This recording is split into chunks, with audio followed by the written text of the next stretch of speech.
ನನ್ನ ಮಗುವೇ, ನನ್ನ ಆಗಮನವು ಆಶ್ಚರ್ಯಕರ ಮತ್ತು ಅನಿರೀಕ್ಷಿತವಾಗಿರುತ್ತದೆ. ನನ್ನ ದರ್ಶನ ಅಥವಾ ಕೃಪೆ ಯಾವಾಗ, ಯಾವ ರೂಪದಲ್ಲಿ ಬರುತ್ತದೆ ಎಂಬುದು ನಿಮಗೆ ತಿಳಿದಿರುವುದಿಲ್ಲ. ಅದು ಅಪ್ರತೀಕ್ಷಿತವಾಗಿ ಸಂಭವಿಸುತ್ತದೆ. ಖಂಡಿತವಾಗಿಯೂ ನಾನು ನಿಮ್ಮ ಮನೆಗೆ ಭೇಟಿಯನ್ನು ನೀಡುತ್ತೇನೆ. ಇದು ನನ್ನ ಭಕ್ತರ ಮನೆಗೆ ಸ್ವತಃ ನಾನೇ ಬರಬಹುದು ಎಂದಲ್ಲ, ಆದರೆ ನನ್ನ ಕೃಪೆ, ಆಶೀರ್ವಾದ ಮತ್ತು ಶಕ್ತಿ ನಿಮ್ಮ ಮನೆಗೆ ಬರುತ್ತದೆ. ನಿಮ್ಮ ಆಹಾರವನ್ನು ನಾನು ಯಾವುದೇ ರೂಪದಲ್ಲಿ ಸ್ವೀಕರಿಸುತ್ತೇನೆ. ನನ್ನ ಭಕ್ತರು ಮಾಡಿದಂತಹ ನೈವೇದ್ಯವನ್ನು ನಾನು ಯಾವ ರೂಪದಲ್ಲಾದರೂ ಸ್ವೀಕರಿಸುತ್ತೇನೆ. ಅದು ಬಡವರಿಗೆ, ಹಸಿದವರಿಗೆ, ಪ್ರಾಣಿಗಳಿಗೆ ಕೊಟ್ಟರೂ ಸಹ ಅದು ನನಗೆ ಕೊಟ್ಟಂತೆ ಹಾಗೂ ನನಗೆ ಅರ್ಪಿಸಿದಂತೆ. ನಿಮ್ಮ ಪ್ರೀತಿ ಮತ್ತು ಭಕ್ತಿಯಿಂದ ನಾನು ನಿಜವಾಗಿಯೂ ಸಂತೋಷವಾಗಿದ್ದೇನೆ. ನನ್ನ ಭಕ್ತರು ಹೃದಯಪೂರ್ವಕವಾಗಿ ನಂಬಿಕೆ ಇಟ್ಟು ಪ್ರೀತಿಯನ್ನು ತೋರಿಸಿದಾಗ ನಾನು ಸಂತೋಷಪಡುತ್ತೇನೆ. ನನಗೆ ಮುಖ್ಯವಾದದ್ದು ಭಕ್ತರ ನಿಸ್ವಾರ್ಥ ಭಕ್ತಿ. ನನ್ನ ಆಶೀರ್ವಾದಗಳು ಯಾವಾಗಲೂ ನಿಮ್ಮೊಂದಿಗೆ ಇರುತ್ತವೆ. ಯಾವ ಪರಿಸ್ಥಿತಿಯಲ್ಲಾದರೂ ನಾನು ನನ್ನ ಭಕ್ತರನ್ನು ಬಿಟ್ಟು ಹೋಗುವುದಿಲ್ಲ. ನನ್ನ ಕೃಪೆ ಮತ್ತು ಆಶೀರ್ವಾದ ಯಾವಾಗಲೂ ನಿಮ್ಮೊಂದಿಗೆ ಇರುತ್ತದೆ.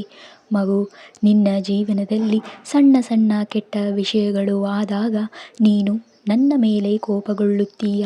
ಜೀವನದಲ್ಲಿ ಬರುವ ಸಣ್ಣ ಅಡಚಣೆಗಳು ಅಥವಾ ವಿಫಲತೆಗಳು ಬಂದಾಗ ನನ್ನ ಭಕ್ತರು, ಬಾಬಾ ಯಾಕೆ ಇದನ್ನು ಮಾಡುತ್ತಿದ್ದೀಯಾ ಎಂದು ನನ್ನನ್ನೇ ಪ್ರಶ್ನಿಸುತ್ತಾರೆ. ಕೆಲವೊಮ್ಮೆ ಕೋಪವೂ ಬರುತ್ತದೆ ಅಲ್ಲವೇ?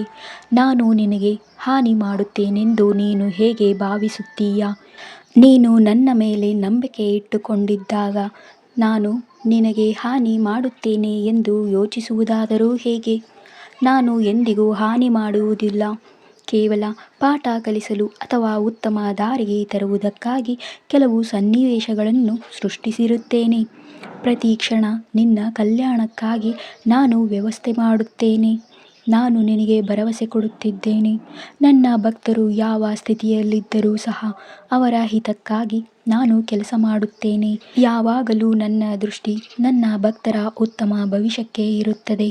ನನ್ನ ಮಗುವೇ, ನೀನು ಈಗ ಎದುರಿಸುತ್ತಿರುವ ಸಣ್ಣ ಸಣ್ಣ ಸಮಸ್ಯೆಗಳು ಭವಿಷ್ಯದಲ್ಲಿ ನಿನ್ನ ದೊಡ್ಡ ಸಮಸ್ಯೆಗಳಿಗೆ ಪರಿಹಾರವನ್ನು ನೀಡುತ್ತವೆ. ಜೀವನದಲ್ಲಿ ಬರುವ ಸಣ್ಣ ಸಮಸ್ಯೆಗಳು ನಮ್ಮನ್ನು ಗಟ್ಟಿ ಮಾಡುವುದಕ್ಕಾಗಿ ಸಹನೆಯ ಪಾಠ ಕಲಿಸುತ್ತವೆ ಮತ್ತು ಮುಂದಿನ ನಿನ್ನ ದೊಡ್ಡ ಸವಾಲುಗಳನ್ನು ಎದುರಿಸಲು ತಯಾರಾಗುವಂತೆ ಮಾಡುತ್ತವೆ. ಉದಾಹರಣೆಗೆ, ಸಣ್ಣ ಪರೀಕ್ಷೆಯಲ್ಲಿ ವಿಫಲವಾದಾಗ ಕಲಿಯುವ ಪಾಠ ಮುಂದೆ ದೊಡ್ಡ ಪರೀಕ್ಷೆಯಲ್ಲಿ ನಿನಗೆ ಯಶಸ್ಸನ್ನು ಸಹಾಯ ಮಾಡುತ್ತದೆ. ಮಗುವೇ, ಸಣ್ಣ ಸಣ್ಣ ಸಮಸ್ಯೆಗಳು ಕೂಡ ದೇವರ ಆಶೀರ್ವಾದದಂತಿವೆ. ಅವು ತಾತ್ಕಾಲಿಕವಾಗಿ ನಿನಗೆ ನೋವು ಕೊಟ್ಟರೂ ಮುಂದಿನ ದೊಡ್ಡ ಸಮಸ್ಯೆಗಳಿಗೆ ಪರಿಹಾರವನ್ನು ಕಲಿಸುತ್ತವೆ. ನಿನಗೆ ಮನಸ್ಸಿಗೆ ಶಾಂತಿ ಇಲ್ಲದಿದ್ದರೆ ಎಲ್ಲವೂ ಇದ್ದು ಏನು ಪ್ರಯೋಜನ? ನಿನ್ನ ಬಳಿ ಹಣ, ಮನೆ, ಆಸ್ತಿ ಎಲ್ಲವೂ ಇದ್ದರೂ ನಿನ್ನ ಮನಸ್ಸಿಗೆ ಶಾಂತಿ ಇಲ್ಲದಿದ್ದರೆ ಅವುಗಳ ಅರ್ಥವೇ ಇಲ್ಲ. ಜೀವನದ ನಿಜವಾದ ಸಂಪತ್ತು ಎಂದರೆ ಶಾಂತಿ ಮತ್ತು ಸಮಾಧಾನ ಅಲ್ಲವೇ ಮಗು? ನಾನು ನಿನಗೆ ಹಲವು ಬಾರಿ ಹೇಳಿದ್ದೆ, ಏನು ನಡೆದರೂ ಸರಿಯಾದ ಸಮಯಕ್ಕೆ ಆಗುತ್ತದೆ ಎಂದು. ಇದು ನಾನು ನಿನಗೆ ಕೊಡುತ್ತಿರುವ ಭರವಸೆ. ಜೀವನದಲ್ಲಿ ಪ್ರತಿಯೊಂದು ಘಟನೆಯೂ ಸಮಯ ಇದೆ. ಬೇಗನೆ ಆಗಬೇಕೆಂದು ಯೋಚಿಸುವ ಬದಲು ತಾಳ್ಮೆಯಿಂದ ಕಾಯಬೇಕು. ಆದರೆ ನೀನು ಯಾಕೆ ನಿನ್ನ ಆರೋಗ್ಯವನ್ನು ತುಂಬ ಆತಂಕ, ಉದ್ವಿಗ್ನತೆಯಿಂದ ಹಾಳು ಮಾಡಿಕೊಳ್ಳುತ್ತಿದ್ದೀಯಾ? ಚಿಂತೆಯಿಂದ ಏನೂ ಕೂಡ ಬದಲಾಗುವುದಿಲ್ಲ. ಆದರೆ ಆತಂಕದಿಂದ ದೇಹದ ಆರೋಗ್ಯ ಹಾಳಾಗುತ್ತದೆ, ಮನಸ್ಸು ದುರ್ಬಲವಾಗುತ್ತದೆ. ಆದ್ದರಿಂದ ಚಿಂತಿಸುವ ಬದಲು ನಂಬಿಕೆಯನ್ನು ಇಟ್ಟು ಶಾಂತಿಯಿಂದ ಬದುಕು.